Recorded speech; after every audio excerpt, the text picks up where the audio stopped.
पहले बात बिहार की।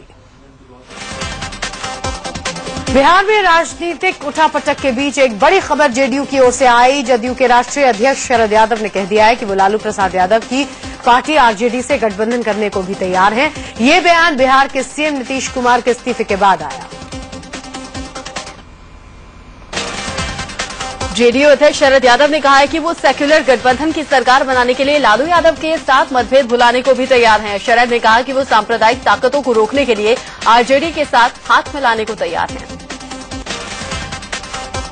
आज जेडीयू विधायक दल की बैठक होने वाली है। इस बैठक में आगे की रणनीति पर चर्चा होगी। इसी बैठक में लालू से हाथ मिलाने पर विचार भी हो सकता है। इससे पहले बिहार के मुख्यमंत्री नीतीश कुमार ने अपने पद से इस्तीफा दे दिया। नीतीश कुमार ने लोकसभा चुनाव में मिली करारी हार की नैतिक जिम्मेदारी लेते हुए इस्तीफा दिया। नीतीश कुमार ने अपना इस्तीफा राज्यपाल डीवाई पाटिल को सौंपा, जिन्हें उन्होंने मंजूर भी कर लिया। नीतीश ने साफ किया कि उन्होंने विधानसभा भंग करने की सिफारिश नहीं की है। वहीं नीतीश ने व्यंग्य के अंदाज में कहा कि लगता है अच्छे दिन आ गए हैं, इसका अनुभव लोगों को जल्द होगा। ये उम्मीद करेंगे कि अब अच्छे दिन आ गए हैं और अच्छे दिन का अनुभव सब लोग करेंगे। तो हमारी पूरी शुभकामना है। लोकसभा चुनाव में बिहार में जेडीयू हमारी पूरी शुभकामना है। लोकसभा चुनाव में बिहार में जेडीयू का प्रदर्शन बेहद खराब रहा। सत्ताधारी जेडीयू को 40 में से महज 2 ही सीटें मिल पाई। बुरी तरह से हार के बाद नीतीश कुमार ने इस्तीफे का ऐलान कर दिया। बिहार विधानसभा की मौजूदा स्थिति की बात की जाए तो जेडीयू के पास 116, बीजेपी के पास 89, आरजेडी के पास 21, कांग्रेस के पास 4, निर्दलीय 6 और 1 सीट सीपीआई के पास है। बिहार बीजेपी के वरिष्ठ नेता गिरिराज सिंह ने नीतीश के इस्तीफे के बाद ट्वीट किया है, लगे हाथ बिहार में भी बीजेपी की सरकार बना ही लेते हैं। उन्होंने दूसरा ट्वीट किया है कि नीतीश सरकार कोमा में है, लेकिन अब वो शहीद बनने की कोशिश कर रहे हैं। बीजेपी नेता प्रकाश जावड़ेकर ने नीतीश कुमार पर निशाना साधते हुए कहा कि जो भी मोदी से द्वेष करता है उसे जनता सजा जरूर देती है। नीतीश कुमार केवल मोदी द्वेष के आधार पर राजनीति करना चाहते हैं। ऐसी द्वेषपूर्ण राजनीति जो भी करता है उसको जनता सजा देती है। बिहार के पूर्व उप मुख्यमंत्री सुशील कुमार मोदी ने नीतीश पर कटाक्ष किया। मोदी ने कहा कि नीतीश को अपने विधायक टूटने का डर था, जिसके चलते उन्होंने ब्लैकमेलिंग का रास्ता अपनाया और इस्तीफा दिया। जो भारी इनको पराजय हासिल हुई है चुनाव के अंदर, उसके कारण जो एक नाराजगी है विधायकों में, तो वह एक प्रकार का इमोशनल ब्लैकमेल करने का इसके माध्यम से वो प्रयास कर रहे हैं। बीजेपी नेता जगदम्बिका पाल ने नीतीश के इस्तीफे को सही ठहराया है। जगदम्बिका पाल ने कहा कि इस करारी हार के बाद जैसा नीतीश ने किया वैसे दूसरे मुख्यमंत्रियों को भी करना चाहिए। तो बिहार में जो जनादेश आया वो इस बात के लिए काफी था कि जहां वो अपनी स्टेट की रेटिंग गुजरात से बेहतर कर रहे थे, विकास की बात कर रहे थे, तो स्वाभाविक है कि उनके पास कोई विकल्प नहीं था और उनको इस्तीफा देना ही चाहिए था। बीजेपी नेता राजीव प्रताप रूडी नीतीश कुमार को उन्होंने घेरा। रूडी ने कहा कि नीतीश का इस्तीफा स्वाभाविक है। जब सूबे में सरकार चला रही पार्टी को 40 में से सिर्फ 2 सीटें आए तो इस्तीफा दे ही देना चाहिए। स्वाभाविक तौर से नीतीश कुमार को नैतिकता के आधार पर इस्तीफा दे देना चाहिए। जहां वो 40 में मात्र उनको 2 सीट मिले हैं। मुझे लगता है कि बिहार की जनता ने जो नरेंद्र मोदी का उन्होंने अपमान किया था उसका जवाब उनको दे दिया है। वहीं नीतीश के इस्तीफे पर कांग्रेस प्रवक्ता शकील अहमद ने कहा कि उन्होंने हार की नैतिक जिम्मेदारी लेते हुए इस्तीफा दिया है, जिसकी आलोचना नहीं होनी चाहिए। मोरल रिस्पॉन्सिबिलिटी उन्होंने ली है और राजनीति में कोई अगर मोरल रिस्पॉन्सिबिलिटी लेता है तो उसको शिकायत नहीं करना चाहिए, उसको क्रिटिसाइज नहीं करना चाहिए। वहीं आरजेडी सुप्रीमो लालू प्रसाद यादव ने कहा नीतीश इस्तीफे का खेल खेल रहे हैं, उनसे किसी ने इस्तीफा नहीं मांगा है। मैं क्यों बोलूं? मैंने तो कोई मांग नहीं किया। स्वागत करते हैं। जनता ने रिजेक्ट कर दिया उनको चारों तरफ से। और बीजेपी और जेडीयू दोनों को बिहार की जनता तो आरजेडी को के तरफ देख रही है। नीतीश के इस्तीफे पर एलजेपी सुप्रीमो रामविलास पासवान ने कहा कि अगले कुछ महीने में चुनाव होंगे जिसमें एनडीए की सरकार बनेगी। अक्टूबर नवंबर तक जो है बिहार में लोगों को नया जनादेश देने की आवश्यकता होगी और उसमें एनडीए 100 में 100% नंबर लाएगी। दिल्ली लोकसभा की सीटों पर मिली करारी हार के बाद आम आदमी पार्टी दिल्ली में दोबारा सरकार बनाने के लिए बेताब दिख रही है। शनिवार को पार्टी संयोजक अरविंद केजरीवाल के साथ उनके विधायकों ने बैठक की। बैठक में मौजूद करीब 20 विधायकों ने केजरीवाल से कांग्रेस या बीजेपी का समर्थन लेकर सरकार बनाने को कहा। दरअसल लोकसभा चुनाव में आपको मिली हार के पीछे दिल्ली के मुख्यमंत्री पद से केजरीवाल का इस्तीफा देना माना जा रहा है। पार्टी के विधायक राजेश गर्ग ने ये बात बैठक में रखी। इसके बाद पार्टी के विधायकों ने केजरीवाल को दोबारा सरकार बनाने का आइडिया दिया है। गुजरात में मोदी की विदाई के लिए 21 मई को गुजरात विधानसभा का स्पेशल सेशन बुलाया गया है। उम्मीद जताई जा रही है कि 20 मई को ही गुजरात के नए मुख्यमंत्री के नाम पर फैसला भी हो जाएगा। बीजेपी के राष्ट्रीय अध्यक्ष राजनाथ सिंह ने विधायकों की राय लेने के लिए पर्यवेक्षक के तौर पर थावरचंद गहलोत और गुजरात के प्रभारी ओम प्रकाश माथुर को गुजरात जाने का आदेश दिया है। मुख्यमंत्री के तौर पर आनंदीबेन पटेल का नाम सबसे आगे है। भावी प्रधानमंत्री नरेंद्र मोदी कल वाराणसी पहुंचे। यहां उन्होंने गंगा आरती के बाद काशीवासियों को संबोधित किया। मोदी ने बोलते हुए कहा कि वो काशी नहीं आते तो उन्हें कोई कुछ नहीं कहता, लेकिन उनकी आत्मा हमेशा कचोटती रहती। मैं स्नान निकट से वर्मा का अस्थिर न लाता तो इस देश में मुझे कोई पूछने वाला नहीं था, लेकिन अगर न लाता तो मेरी आत्मा मुझे पूछते थी। नरेंद्र मोदी ने कहा कि काशी को राष्ट्रगुरु का दर्जा दिलाना है, तभी भारत जगत गुरु बन पाएगा। ये विश्व की आध्यात्मिक राजनीति के आध्यात्मिक राजधानी के रूप में फिर से हमारा ये बनारस कैसे दुनिया के सामने चमकने लगे। देश के भावी प्रधानमंत्री ने नरेंद्र मोदी ने काशी के आध्यात्म को विश्व पटल पर लाने की बात कही। मोदी ने कहा कि हम मिलकर काशी को विश्व की आध्यात्मिक राजधानी बनाएंगे। भारत जब जगत गुरु था तब बनारस राष्ट्र गुरु था, और जब तक बनारस राष्ट्र गुरु नहीं बनता भारत जगत गुरु कैसे बन सकता है। नरेंद्र मोदी ने वाराणसी की सफाई को लेकर लोगों से संकल्प लेने के लिए कहा। मोदी ने कहा कि हम सब मिलकर वाराणसी को साफ सुथरा बनाएंगे और गंगा के किनारे खड़े होकर के संकल्प करके जाना है कि अब काशी की पहली हमारी जिम्मेवारी है, अब हम काशी को गंदा नहीं होने देंगे। पूरे देश से मिले अपार जन समर्थन से गदगद मोदी ने वाराणसी में विरोधियों पर भी हमला बोला। मोदी ने कटाक्ष करते हुए कहा कि जनता ने हमें इतना प्यार दिया कि अब गठबंधन करने के बाद भी विपक्ष नहीं बन पा रहा है। अधिकृत विपक्ष बन ही नहीं पा रहा, और इसलिए अधिकृत विपक्ष बनने के लिए गठबंधन करना पड़े, ऐसा चाहता देश की जनता ने मारा है भाइयों। इससे पहले भावी प्रधानमंत्री नरेंद्र मोदी ने वाराणसी के दशाश्वमेध घाट पर गंगा आरती में हिस्सा लिया। मंत्रोच्चारण के बीच देश के भावी पीएम ने मां गंगा का हाथ जोड़कर अभिनंदन किया। उनकी एक झलक पाने के लिए मानो पूरी वाराणसी ही गंगा घाट पर पहुंची हुई थी।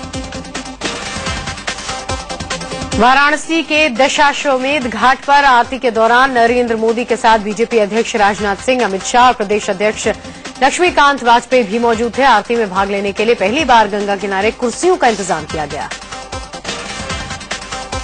नरेंद्र मोदी बीजेपी के पूरे कुंबे के साथ गंगा घाट पर पहुंचे हुए थे। इस दौरान मोदी की सुरक्षा व्यवस्था बेहद दुरुस्त दिखी। गंगा घाट पर सुरक्षा के लिहाज से कड़ी निगरानी रखी गई। गंगा घाट पर पहुंचने से पहले नरेंद्र मोदी बाबा विश्वनाथ के दर पर पहुंचे। यहां मोदी ने विधिवत बाबा विश्वनाथ की पूजा अर्चना की। पूजा में भी बीजेपी अध्यक्ष राजनाथ सिंह उनके साथ रहे। इससे पहले करीब 5:45 बजे वाराणसी की पुलिस लाइन में नरेंद्र मोदी का हेलीकॉप्टर लैंड किया। इस दौरान बीजेपी के वरिष्ठ नेता उनके स्वागत के लिए वहां पहले से मौजूद थे। वो दिल्ली से वाराणसी पहुंचे हुए थे। बीजेपी नेता रामेश्वर चौरसिया ने वाराणसी के डीएम प्रांजल यादव से नरेंद्र मोदी की जीत का प्रमाण पत्र लिया। रामेश्वर चौरसिया ने कहा कि अब मोदी जी वाराणसी के लोगों से किए गए वादे निभाएंगे। इससे पहले बीजेपी की जीत के बाद पहली बार दिल्ली पहुंचे भावी पीएम नरेंद्र मोदी का जोरदार स्वागत हुआ। राजनाथ, गडकरी समेत कई बड़े नेताओं ने गुलाब के फूलों की पंखुड़ियां मोदी पर डालकर खुशी का इजहार किया। बीजेपी ऑफिस में नरेंद्र मोदी, राजनाथ सिंह, वेंकैया नायडू, नितिन गडकरी और अनंत कुमार ने विक्ट्री साइन दिखाकर बाकी नेताओं और कार्यकर्ताओं की हौसला अफजाई की। मोदी पर फूलों की बारिश के बाद बीजेपी अध्यक्ष राजनाथ सिंह ने मोदी को गले लगा लिया। उसके बाद गडकरी ने मोदी को गले लगाया। इस दौरान बीजेपी कार्यकर्ता नारेबाजी करते रहे। इससे पहले दिल्ली में नरेंद्र मोदी ने एयरपोर्ट से बीजेपी ऑफिस तक रोड शो किया। 14 किलोमीटर के उनके रोड शो में 100 से ज्यादा गाड़ियां थी। मोदी ने गाड़ी के बाहर निकलकर विक्ट्री साइन दिखाया और लोगों का आभार जताया।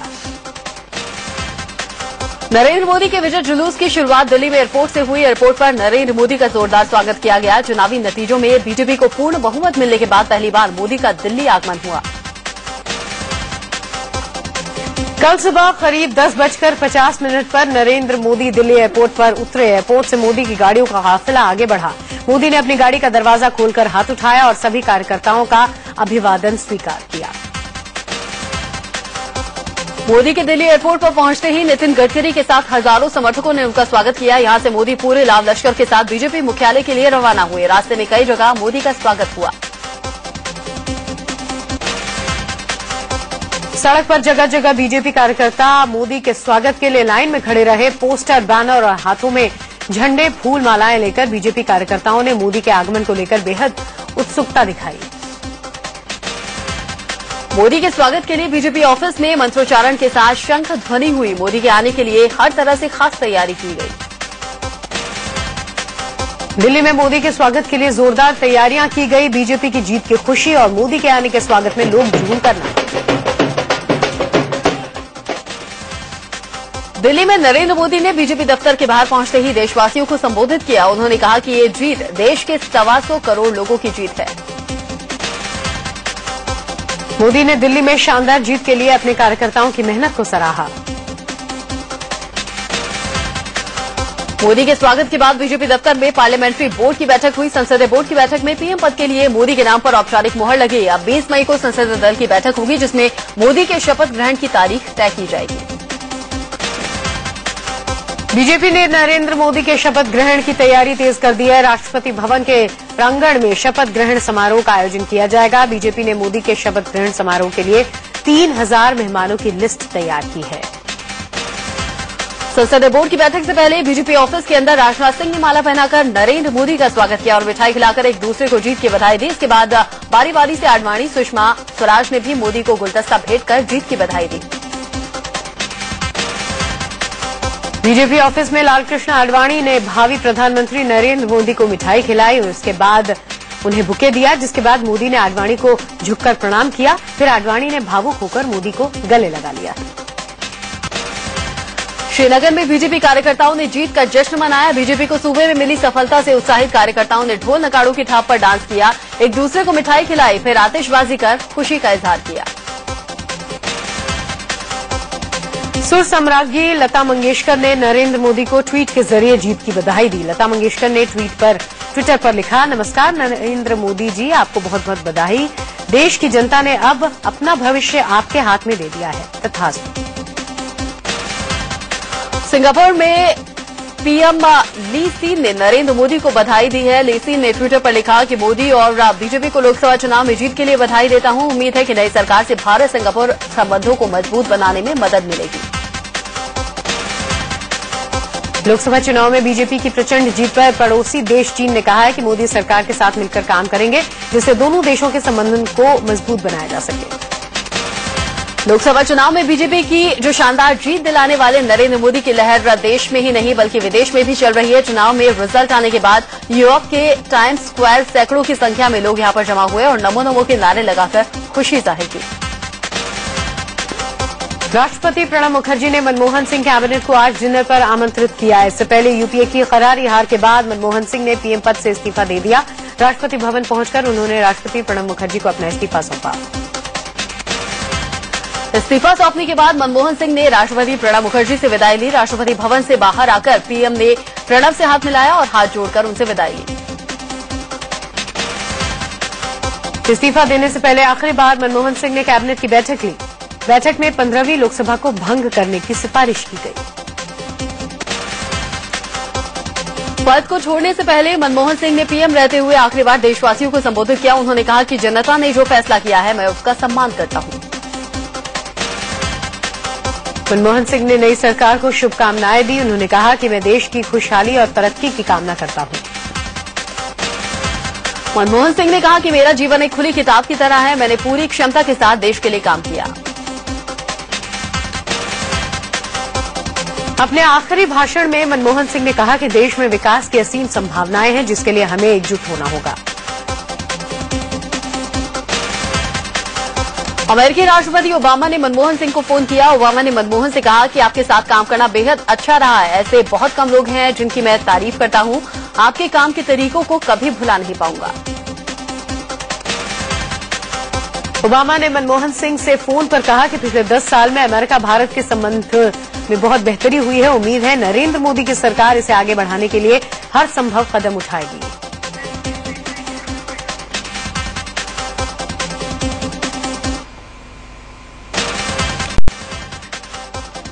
एक तरफ नरेंद्र मोदी पीएम बनने जा रहे हैं तो दूसरी तरफ कांग्रेस में इस्तीफे का सिलसिला शुरू हो गया। सोमवार को कांग्रेस वर्किंग कमेटी की बैठक बुलाई गई, जिसमें सोनिया गांधी और राहुल गांधी अपने इस्तीफे की पेशकश कर सकते हैं।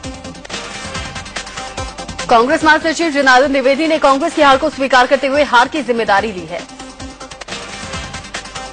योजना आयोग के उपाध्यक्ष मोंटेक सिंह अहलूवालिया ने इस्तीफा दे दिया है। केंद्रीय मंत्रिमंडल की बैठक में अहलूवालिया ने अपना इस्तीफा मनमोहन सिंह को सौंप दिया। हरियाणा जनहित कांग्रेस के सुप्रीमो कुलदीप बिश्नोई ने अपनी हार के बाद इस्तीफा दे दिया है। कुलदीप बिश्नोई ने नैतिकता को आधार बनाकर इस्तीफा दिया। यूपी में अपना सूपड़ा साफ होने से तिलमिलाई बीएसपी सुप्रीमो मायावती ने बीजेपी प्रदेश प्रभारी पर आरोप लगाया कि उन्होंने साजिश के तहत भड़काऊ भाषण देकर वोटों का ध्रुवीकरण किया। मायावती ने कहा कि यूपी में बीजेपी को 42% वोट मिले हैं। इसका मतलब है कि करीब 58% लोगों ने बीजेपी को नकार दिया है। लोकसभा चुनाव में पार्टी के निराशाजनक प्रदर्शन के बाद महाराष्ट्र नवनिर्माण सेना प्रमुख राज ठाकरे ने सद्भाव दिखाते हुए शिवसेना प्रमुख उद्धव ठाकरे को फूल भेजे हैं। और खबरों में आगे बढ़ते हुए बात करेंगे राज्य में लोकसभा की 48 सीटों की, जिसमें से शिवसेना को 18 सीटें मिली हैं। शिवसेना ने 20 सीटों पर चुनाव लड़ा था। मशहूर डिजाइनर साई सुमन ने भावी प्रधानमंत्री नरेंद्र मोदी के लिए सूट डिजाइन किया है। सीपीएम पोलिट ब्यूरो की आज बैठक होने वाली है। बैठक दिल्ली में होगी। 16वीं लोकसभा में अब तक की सबसे ज्यादा महिला सांसद जीतकर आई हैं। लुधियाना के चंद्रशेखर प्रभाकर ने नरेंद्र मोदी के लिए मोम का पुतला बनाया है। चंद्रशेखर प्रभाकर ने इससे पहले भी कई दिग्गजों के पुतले बनाए हैं। इन सभी दिग्गजों के पुतले लुधियाना के प्रभाकर वैक्स म्यूजियम में रखे हुए हैं।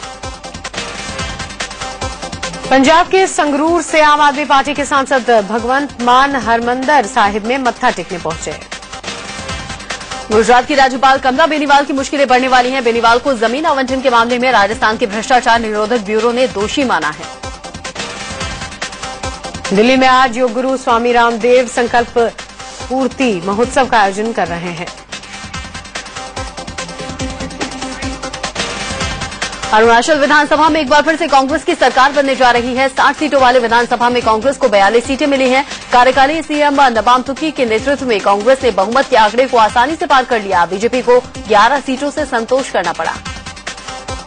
फुल मेजोरिटी, डंपिंग मेजोरिटी के साथ हम लोग दोबारा फिर सत्ता पे आ गया है, तो उसका पूरा श्रेय मैं अपना नबाम तुकी जी को मैं देना चाहूंगा। Election process was for development and people have accepted the development of this present government. Congress party की ओर से खड़े 11 उम्मीदवार पहले ही निर्विरोध चुन लिए गए थे, जिसके बाद विधानसभा की 49 सीट पर चुनाव हुए। इस जीत के बाद कार्यकारी सीएम नबाम तुकी ने कहा कि सरकार सूबे में हेल्थ स्कीम चला रही है, जिससे मुफ्त इलाज मुहैया कराया जाएगा। अभी हम लोग हेल्थ इंश्योरेंस स्कीम हम लोग शुरू करने जा रहा है, जिससे कि जितना भी जो रूरल एरियाज में, अर्बन एरियाज में जितना भी बीमारी है वो उसका सुविधा हो जाएगा और मुफ्त में उसका इलाज किया जाएगा। जीत के बाद कार्यकारी सीएम नबाम तुकी और विधायकों ने जनता को धन्यवाद दिया। नबाम तुकी ने बताया कि प्रदेश में कई रोजगार योजनाएं चलाई जा रही हैं। इसके अलावा हाइड्रो पावर प्रोजेक्ट के जरिए बेरोजगारी को दूर किया जाएगा। ये पब्लिक प्राइवेट पार्टनरशिप का दौरा हम लोगों ने इन्वेस्टमेंट सब लोग को बुलाया और विशेष करके जो हाइड्रो पावर प्रोजेक्ट्स में काफी लोगों ने आया है। अभी कोई प्रोजेक्ट्स काम शुरू होने वाला है, इससे बहुत लोगों का एम्प्लॉयमेंट हो जाएगा। दिल्ली के नरेला में एक तेज रफ्तार बस ने मासूम को कुचल दिया। स्थानीय लोगों के मुताबिक बस का ड्राइवर नशे में था। गुजरात के भरूच में भीषण सड़क हादसा हुआ। एक साथ 4 गाड़ियों के टकराने से 8 लोगों की मौत हो गई। यह हादसा ट्रक, टैंकर, बस और जीप के आपस में टकराने से हुआ। नोएडा के सेक्टर 63 में सागर इंडस्ट्रीज नाम की एक वाटर जग बनने वाली कंपनी में आग लग गई। आग की वजह से कंपनी में रखा लाखों का सामान जलकर राख हो गया। बिहार के बेगूसराय में एक 3 मंजिला मकान में आग लगने से हड़कंप मच गया।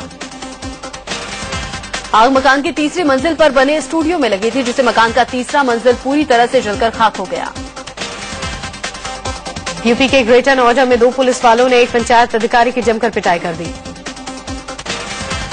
अधिकारी के मुताबिक इस मारपीट के बाद पुलिस उनकी शिकायत दर्ज नहीं कर रही थी, लेकिन सिटी मजिस्ट्रेट के आदेश के बाद आखिरकार पुलिस ने कार्रवाई की। ग्रेटर नोएडा के रबूपुरा इलाके में 40 साल के एक अधेड़ ने अपनी भतीजी को ही हवस का शिकार बनाया। रेप का शिकार हुई ये लड़की डॉक्टर्स के पास पहुंची इलाज के लिए। डॉक्टर्स की लापरवाही से गुस्साए लोगों ने मेडिकल जांच करने वाले डॉक्टरों को बर्खास्त करने की मांग की है। IPL 7 में आज 2 मुकाबले खेले जाएंगे।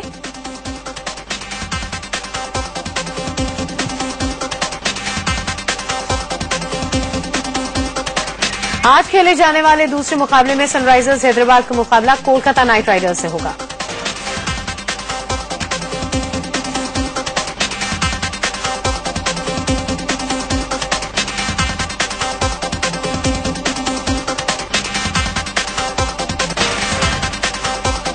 लाओस के रक्षा मंत्री दांगचे फिचिट और उनकी पत्नी एक विमान हादसे का शिकार हो गए हैं। लाओस के एक वरिष्ठ सैन्य अधिकारी ने रक्षा मंत्री की मौत की जानकारी दी। सैफ रितेश और राम कपूर की फिल्म हम शकल्स के नए गाने की इंटरनेट पर खूब धूम मची हुई है। और इसी के साथ सुपरफास्ट 100 में इतना ही। बाकी खबरों के अपडेट के लिए आप देखते रहिए इंडियन।